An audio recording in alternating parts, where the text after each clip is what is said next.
In this video, I'm going to take you through the process that I use to create a transition edit.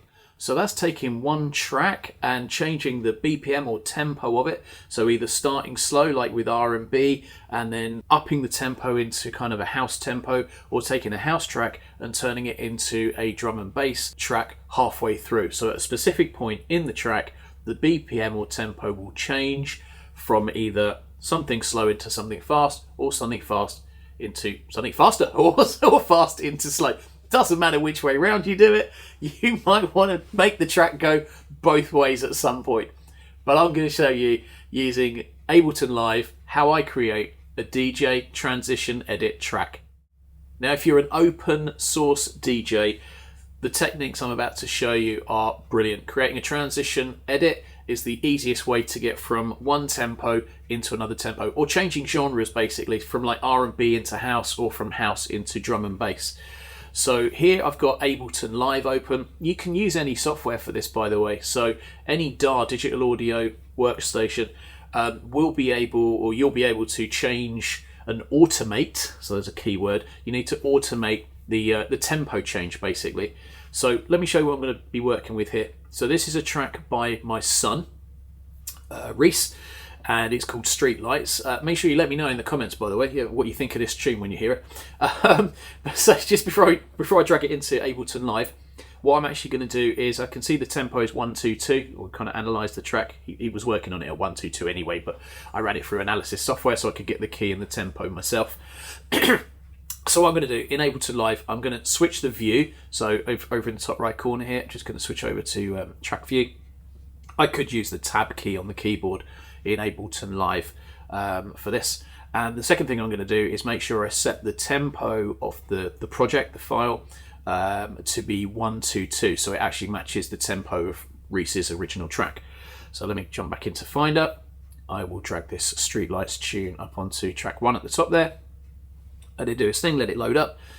Don't need Finder anymore. Okay, so it's kind of, I think it's a slap house track. Yeah, let me play it. Let me see what you think.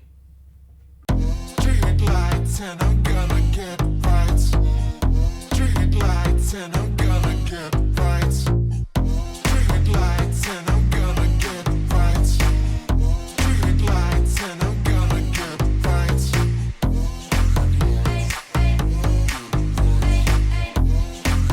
Then it bangs in with some horns and everything.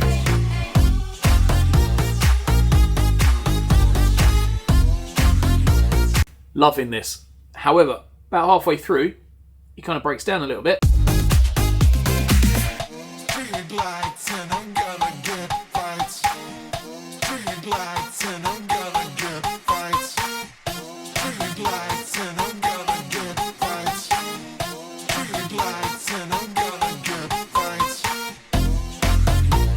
Then it starts to build back into the track again, goes into a second drop. But what I'm going to do is I want to create a transition point here on the breakdown. So kind of from 33 on the timeline at the top there. So from 33 onwards, I want the tempo to start changing from the 1-2-2 that it's in, and I'm going to take it up to 1-7-4, so I can mix some drum and bass into it. So I use this as kind of the last track of a house set into some D&B.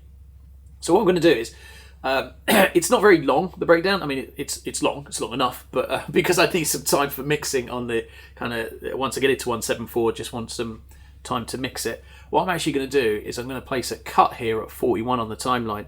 So in Ableton Live, that's going to be Command and E or Control E on a Windows device. I'm on a Mac. So let me get rid of this second part. Cool. What I'm then going to do is, now I want to basically repeat all of this, but it's kind of two halves. There's more stronger horns on the second two here, so you can see like 1, 2, 3, 4. So I'm going to use the last two here. I'm just going to do Command C just to copy that. I'm basically just going to keep pasting it. So Control V, Control V. Probably enough, but I'll add in a couple more just to give me some mixing time. There we go. Probably doesn't need to be that long. Okay, I'll probably mix out before then.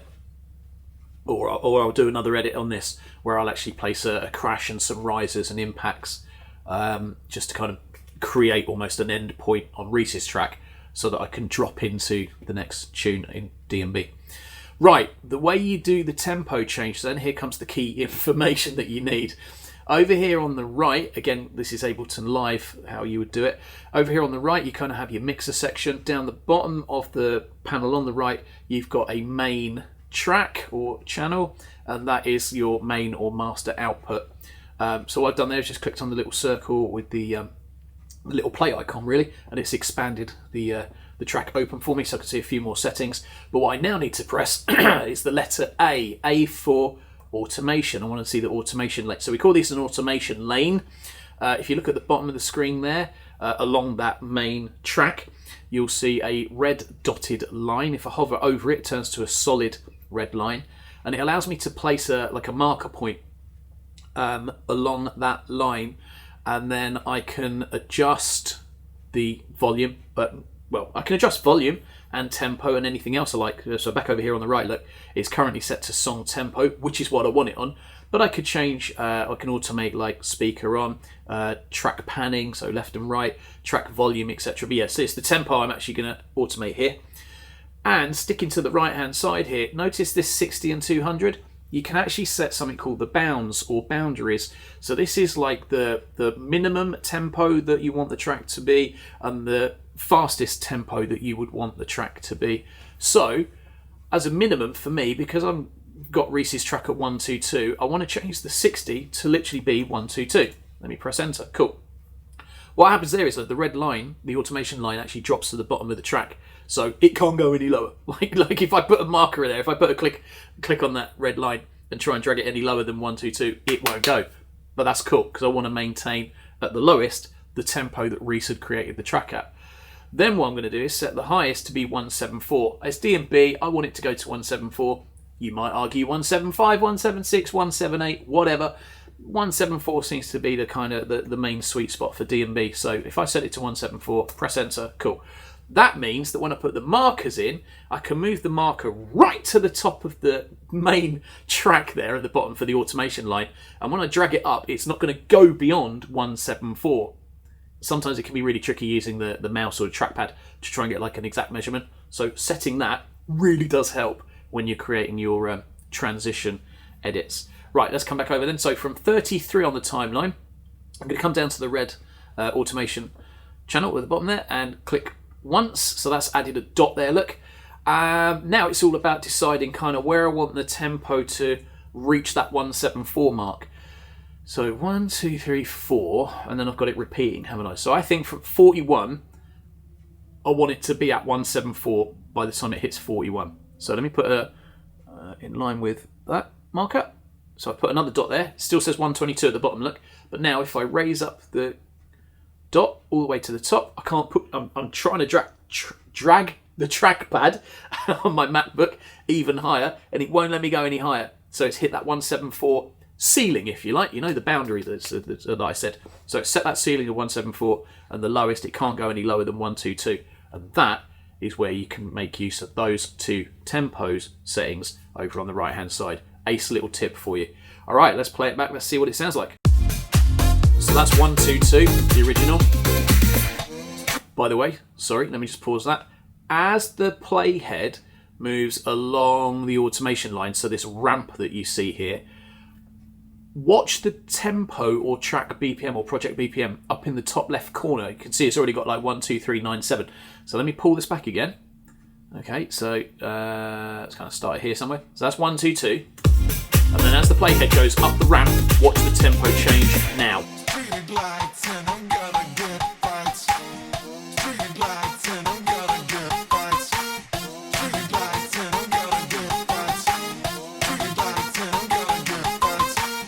174 at that point, here we go.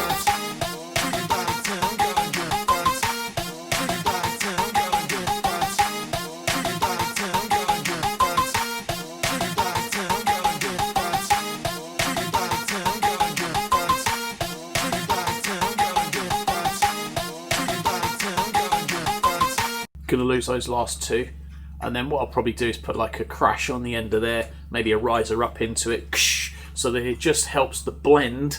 Really, I'm going to start mixing a D&B track from effectively 0.41 on the timeline, but in the track, when I bring it into somewhere like Ableton, when I bring it into Rekordbox, Pioneer Rekordbox, what I'll do is I'll put markers, so cue markers and memory points at those points, so I'll know that I've got a marker as I look at the CDJ where I need to start the 174 mix from, if that makes sense. Hopefully it does.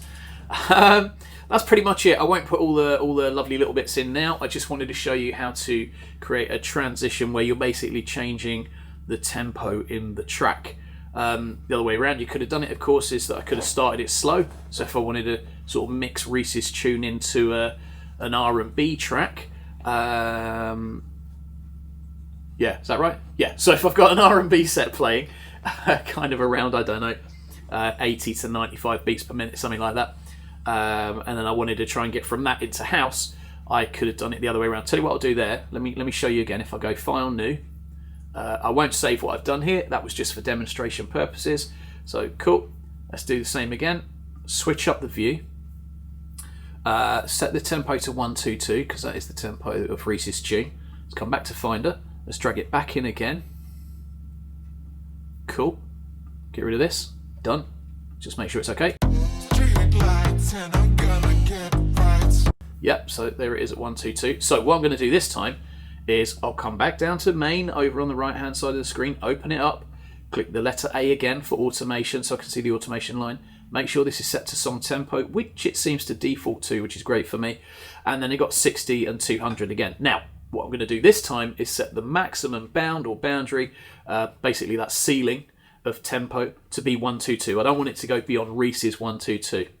Although when I play a lot of house, I'm kind of 124 as a minimum, sort of club tunes.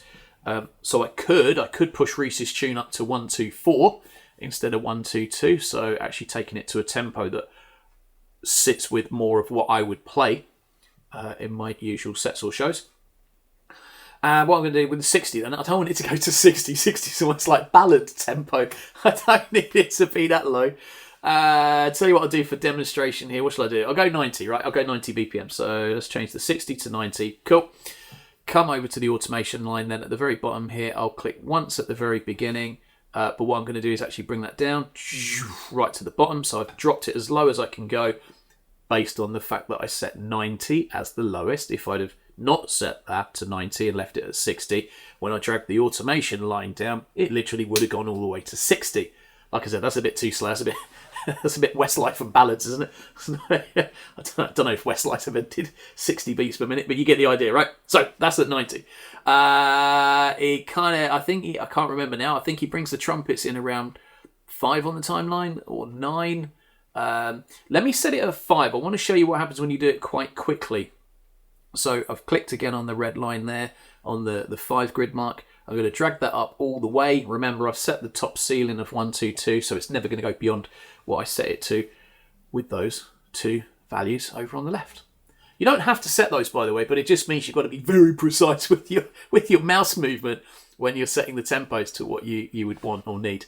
All right, cool. Let's play that from the very beginning then. It's going to come in like uber slow at 90 beats per minute, but imagine I'm coming out of like a slow pop R&B type set.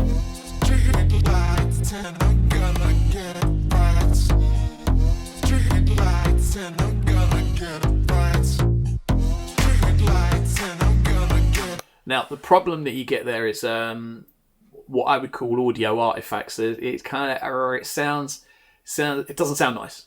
It doesn't sound nice. So there's going to be extremes that you're going to find are really going to push some of your tracks. If you've got a minimal amount of sound in the track that you're trying to tempo with, change the tempo with. If it was just a drum beat at the beginning, I probably could have got away with that. I think because Reese is starting with like bass line and vocal straight away. Especially that vocal, sounds a bit, I don't want to say robot-y, but it does sound effectively robot-y, right? It's very bitty, choppy. It does not sound smooth. So you want to find nice points in your track where you can adjust the tempo. The other thing with adjusting the tempo, here's a key thing, and I said this in one of my other videos. When you adjust the tempo, the BPM of a track, it will change the key. So where I've analysed Reese's track at 122 beats per minute, using the Camelot key, it's come out at 04A. But like where I took it into that drum and bass tempo, that 174, it ain't gonna be 4/8 anymore. Okay, so if you're trying to do harmonic mixing, don't pick the same key of the drum and bass tempo because it ain't gonna work. You'll need to match the key by ear if you can, or it's a bit more work, but what you could do is set the whole tempo on this track here, for example, to 174, export it, analyze it, and see what the key comes out at. Then you'd know what the key would be for that 174 tempo. The key for 122 is 4/8, but what is it at 174? It will change. Find it and identify it, and then that way at least you can harmonically mix your 174 tune into, because it was quite musical, the bit that I set as 174. It was this bit here, right? So there is musical elements that, again, if it was just pure drum beat, wouldn't be so bad. It wouldn't really matter. Drum on drum, and it's not really going to matter key-wise. But because there's horns or bass line, vocal, again, be careful with like transition points with vocals because it can get a little bit messy. I was lucky at 174 when I did it. I didn't think it sounded that bad. But this at 90, it sounds absolutely terrible. Yeah, I'm not keen on that at all. The other thing I wanted to show you quickly there was that's ramping up quite quick in a short period of time to help build the energy of the tempo change, the tempo climb.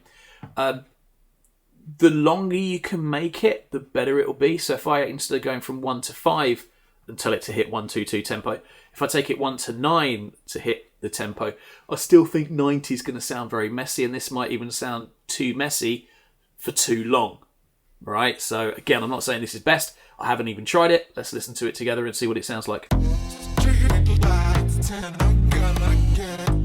Doesn't like that.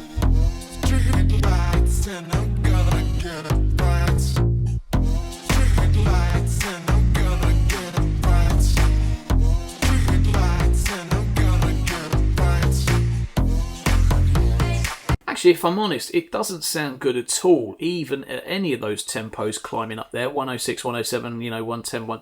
So I'd have to make a decision on this tune and say to myself, I am not going to come out of an R&B set with this tune, even if I create my own transition edit, because it just doesn't sound good. But I probably could do the drum and bass version that I showed you first, because I think that would work.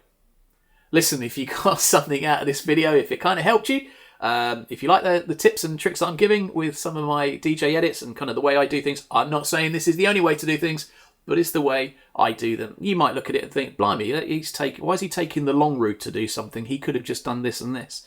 I probably could have done it. When you're as old as me, you kind of get in the groove, you find your own way of working, right? So listen, what works for me, works for me. Just thought I'd share it with you.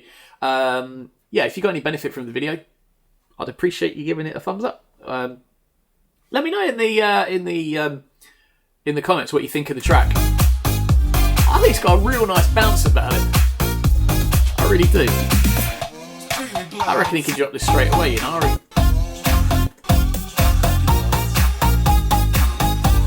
And he's got a good build working in there. He's got it going out on drums. So what I could do is maybe edit those drums and drop them onto the beginning of the track. But listen, there's multiple things I could do with this track, actually. Hopefully, I'll see you in a future video. Go watch some more YouTube videos. Enjoy your time. Ciao.